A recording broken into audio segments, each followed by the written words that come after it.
আর আমরা বাড়িতে অনেক সময় চিকেন কারি বানিয়ে থাকি, কিন্তু আমাদের একটা সবসময় অভিযোগ থাকে যে আমরা বিয়েবাড়ির মতো চিকেন কারি টেস্টটা আমাদের আসে না। তো বিয়েবাড়ির মতো চিকেন কারির টেস্ট কীভাবে আসবে সেটা প্রসেস আমি আজকে দেখাবো।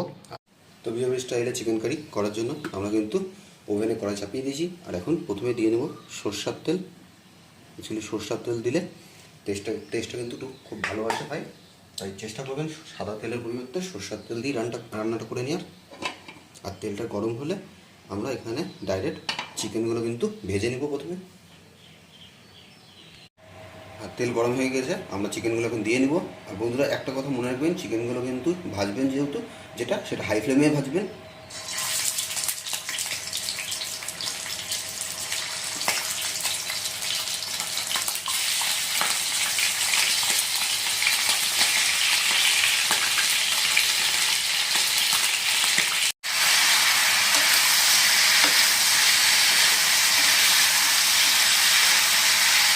আর এখন কালারের জন্য সামান্য পরিমাণ আমি হলুদ দিয়ে দেবো। এখানে আমরা সামান্যই হলুদ ব্যবহার করবেন, কারণ পরবর্তীতে আবার হলুদের ব্যবহার হবে। আর তার সাথে দিয়ে নেব লবণ।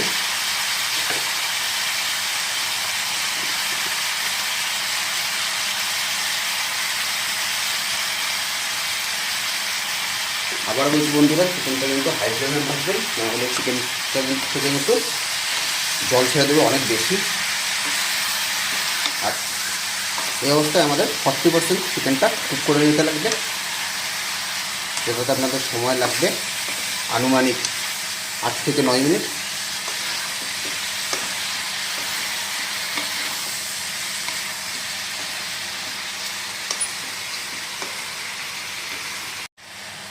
তো আমাদের চিকেন কিন্তু 40% কুক হয়ে গেছে। আর এখন আমি চিকেনগুলো নামিয়ে নিব। আর এটা করতে আমার টোটাল টাইম লেগেছে 6 মিনিট।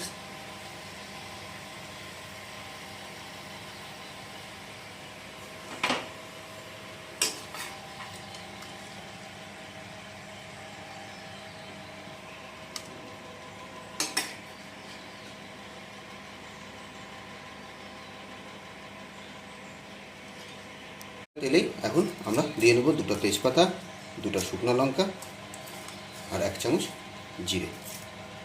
এটাকে এখন অল্প ভালো করে ভেজে নেব আমরা।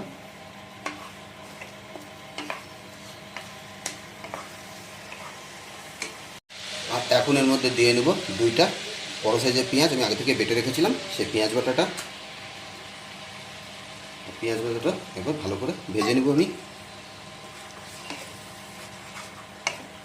আর চেষ্টা করবেন পেঁয়াজ বাটার সময় যতটা কম পরিমাণে জল ইউজ করা যায়। জল যদি বেশি ইউজ করেন বন্ধুরা, তাহলে ছিটকাবে পেঁয়াজ দেওয়ার সাথে সাথেই।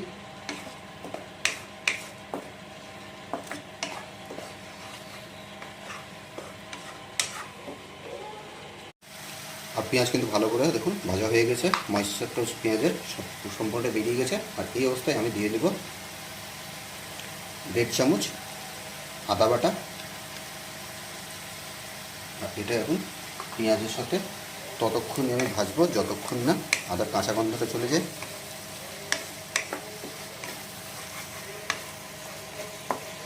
আর আদার থেকে কাঁচা গন্ধটা চলে গেছে।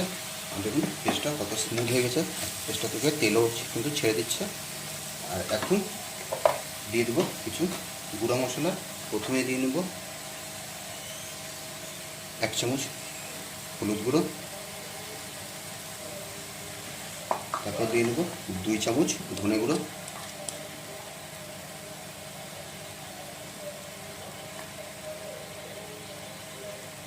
তারপর দিয়ে নেব 1 চামচ জিরা গুঁড়ো। আর দিয়ে নেব কালারের জন্য কাশ্মীরি লাল লঙ্কার গুঁড়ো 2 চামচ।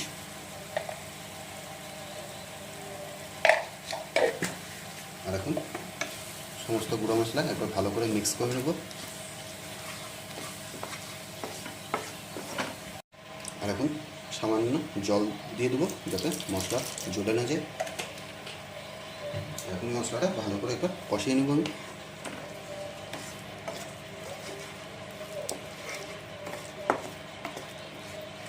মশলা কিন্তু ভালো মতো কষানো হয়ে গেছে। আর এখন দিয়ে নেব আমি এখানে 100 গ্রাম টক দই, আর যেটা আগে থেকে কিন্তু আমি ভালো করে ফেটিয়ে রেখেছিলাম।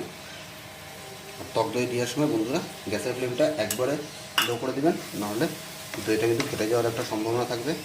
আর তারপর দইটাকে একবার ভালো মতো এভাবে মিশিয়ে নেবেন। আর এইভাবে টক দইটা একবার যখন মিলিয়ে নেবেন, তারপর কিন্তু গ্যাসের ফ্লেমটা আপনারা মিডিয়াম করে দেবেন।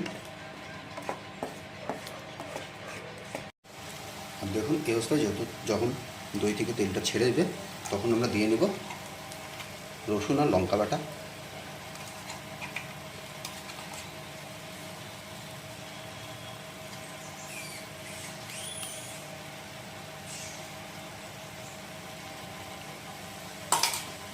আপনারা দেখলেনই আমি রসুন বাটা আর লঙ্কা বাটাটা কত পরে দিলাম।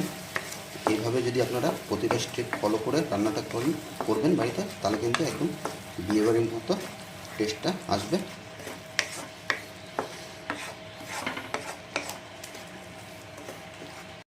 আর এই অবস্থায় আপনাদের দিয়ে নিতে লাগবে স্বাদ মতো লবণ।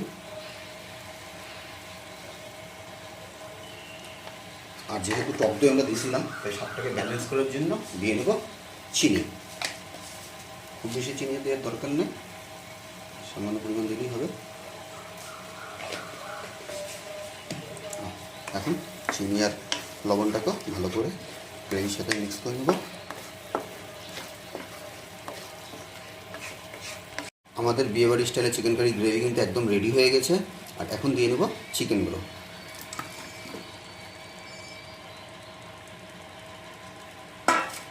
আর এখন চিকেনগুলো ভালো করে গ্রেভির সাথে মিক্স করে নেব।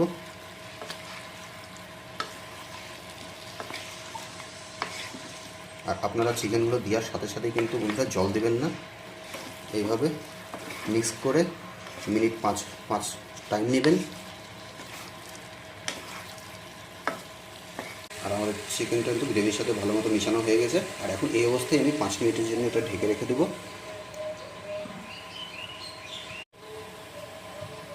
তো আমাদের 5 মিনিট হয়ে গেছে। আর এখন চিকেনের ঢাকনাটা খুলে দিলাম। আর এখন দিয়ে নেব পরিমাণ মতো জল।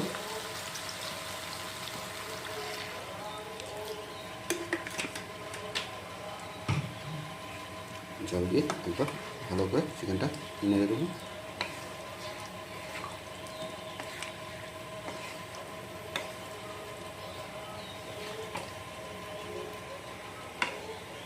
পরিমাণ মতো জল দেওয়া হয়ে গেছে।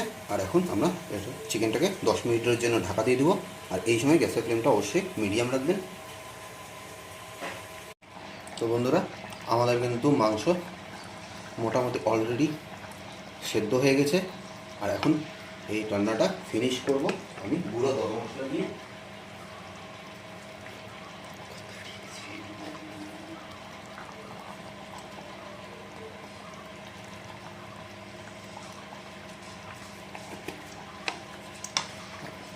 মশলাটা একবার ভালো করে মিলিয়ে নেব। তো দেখলেন কত সহজে, কত ইজি প্রসেসে আমি বিয়েবাড়ির মতো চিকেন কারি আপনাদের করে দেখালাম। তো যদি ভিডিওটা আপনাদের ভালো লেগে থাকে, তাহলে একটা লাইক করে দিন, কমেন্ট করে জানাবেন আজকের ভিডিও কেমন হলো। আর কোনো নতুন বন্ধু চ্যানেলে থাকলে সাবস্ক্রাইব করে অবশ্যই আমাদের পাশে থাকবেন। তো আজকের জন্য টাটা, দেখা হচ্ছে পরবর্তী কোনো ব্লগে। বাই।